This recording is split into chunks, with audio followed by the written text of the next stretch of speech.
Hello everyone, welcome back to the channel.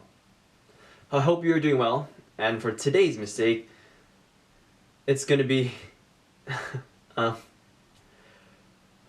ever had a situation where you said things you weren't supposed to? Yeah, I had one of those at work, in front of my center director and my assistant manager. That was terrible, and my coworker was there with me. So what happened was, it was probably about like 6 months into the job, and I had my normal job role. Then my center director's boss was making us do extra roles without compensating us. Yeah, that sucks. But you know, I kinda didn't have much of a choice, okay? So I was kinda unhappy about that. And my assistant manager is a micromanager, so doesn't really make the situation any better. So I literally just clock in, you know. Within like a couple minutes she goes, "Garrett, don't you have training to do?" She said it with so much attitude. I was not happy with that. And I just got there. She didn't even say hi.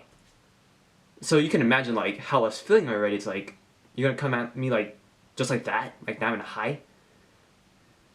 And so I was like, yeah, I probably did. And I just stood there. I was looking at least straight at people in front of me. But I knew she was here, like right in my face, looking at me like this. Like expecting me to go ahead and do it. But I didn't want to listen to her because, I mean, why would I listen to her if she's going to be that rude to me? So I just stood there. Then she was like, "Garrett, don't you have training to do?" I'm like, "Oh yeah." Then I go over there to the area where I need to do the extra training for, which I wasn't getting paid for. And so she saw my body language. I mean, maybe it was obvious, probably. So she brought my center director, me, and my other coworker, because he was kind of doing the same thing as I was, you know. He was in the same role as I was, but he was expected, kind of being forced to do the same thing I was doing that was outside of our normal job activities. And so we're in there, center director and my assistant manager, and then me and my coworker. And they're pretty much just saying like, you know, what's going on, you know, like, then it's, you know, I just blurt out my uneasiness, my anger. You know, how are you gonna make us do this without paying us? You know, aren't we an equal opportunity employer here? They got pissed because of that. And they just kept saying, it might have felt like that I was being ungrateful, but that was kind of not my intention. Because, you know, like, how are you gonna make us do something without us wanting to do it and then not pay us to do it? Like, come on, you know? So I felt that me and my coworker were being not treated correctly because, you know, we're doing something that we didn't need to do. I think the mistake that I really did make going into that situation was that before I got into the meeting, I actually did have a little time to kind of collect myself.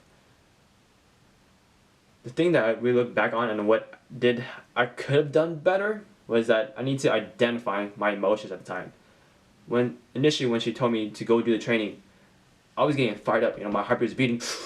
Ugh, like, how are you gonna be so rude to me? So you can imagine, like,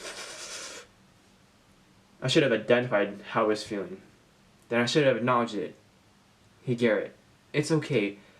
You know, that's normal, you know, maybe it's not her day, but you're feeling this way and you're gonna be okay." Without identification, that awareness, we're not gonna be able to adjust anything or improve anything. Acknowledging grounds us in the current situation and our reality. It's going to make us feel like, oh, okay, we are in this situation right now. And then last one is trigger. You know, like a gun trigger? Trigger meaning get it out of your head. Get it out. Because I don't want to be stuck with those emotions going to something and say something like I did that I shouldn't have. Identify the emotions, acknowledge those emotions, and trigger, get it out. If I did those, then I probably wouldn't have said things I shouldn't have said. And I hope you take today's lesson into your practice in whatever situation it may be, because I know it's helped me so far since I implemented it, and I know it can help you. And I'll see you next time. Take care. Goodbye.